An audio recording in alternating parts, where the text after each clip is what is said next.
Muy buenas tardes, alumnos y alumnas. Yo soy el profesor Daniel Alarcón y en esta clase vamos a indagar en dos aspectos muy importantes que poseen la epopeya. Es la violencia y el honor en este tipo de textos. ¿Por qué abunda la violencia en las epopeyas clásicas? Ustedes se preguntarán.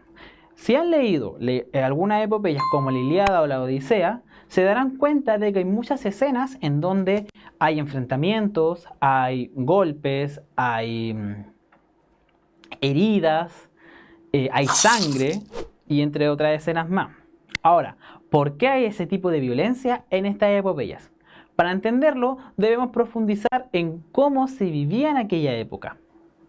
Y en ese sentido, en la época griega, en la antigua Grecia, la gente vivía agrupadas en pequeñas ciudades que los griegos llamaban polis.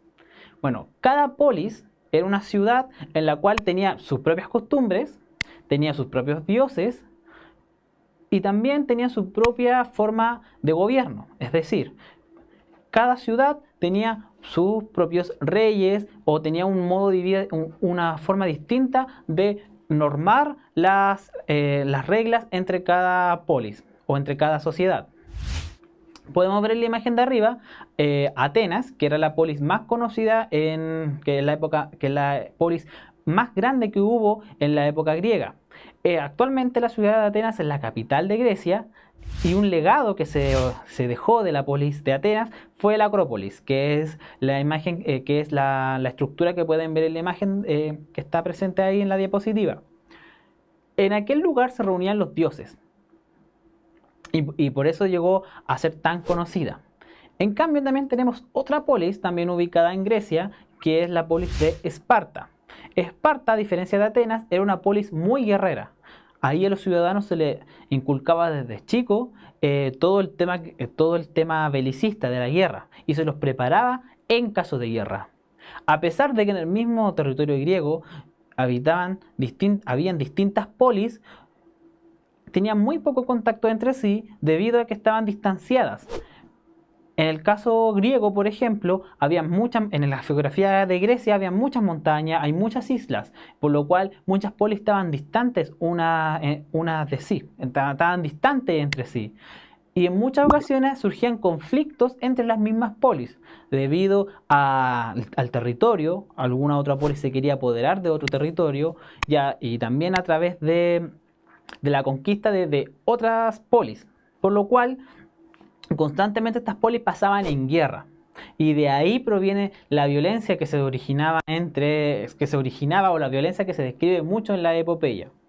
Pero no solamente las epopeyas clásicas o las epopeyas griegas son violentas. También en la Edad Media se escribieron muchas epopeyas y estas epopeyas también conservaron el legado de las griegas en lo que respecta a la violencia. Un caso ejemplar de aquella época es el Cantar de los Nibelungos, que es un poema épico de la Edad Media que surge en Alemania. Para que se haga una referencia, este poema épico es del siglo XIII, es decir, entre los años 1200 a 1299. En este poema épico se nos describen historias de traiciones, historias de asesinatos, historias de venganza o historias de conquista de otros reinos. Y siempre, para lograr aquellos propósitos, los personajes recurrían a la violencia para lograr sus propósitos, sus objetivos. Y un personaje conocido de esta obra, y que vamos a ver en el siguiente fragmento, es Sigfrido. Sigfrido era un cazador de dragones, de gran fortaleza física, que por encargo del rey se le asignó conquistar muchos territorios. Bien, vamos a ver un pequeño ejemplo de esta obra que también fue llevada al cine.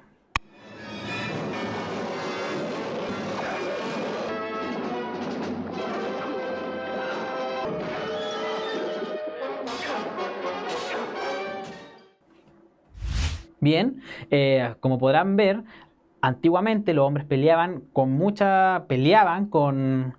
a través de caballo, con yelmos, porque en esa época no existían las armas propiamente tal. Ahora, para finalizar esta clase, vamos a hacer una pequeña pregunta. ¿Qué motiva la violencia en las epopeyas clásicas y medievales?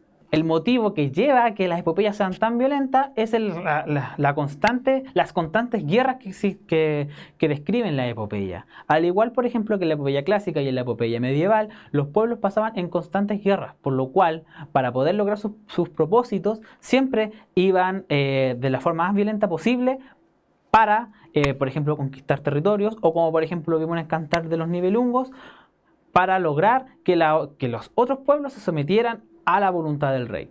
Bien, muchas gracias por esta clase. Soy el profesor Daniel Alarcón y nos vemos en la próxima oportunidad.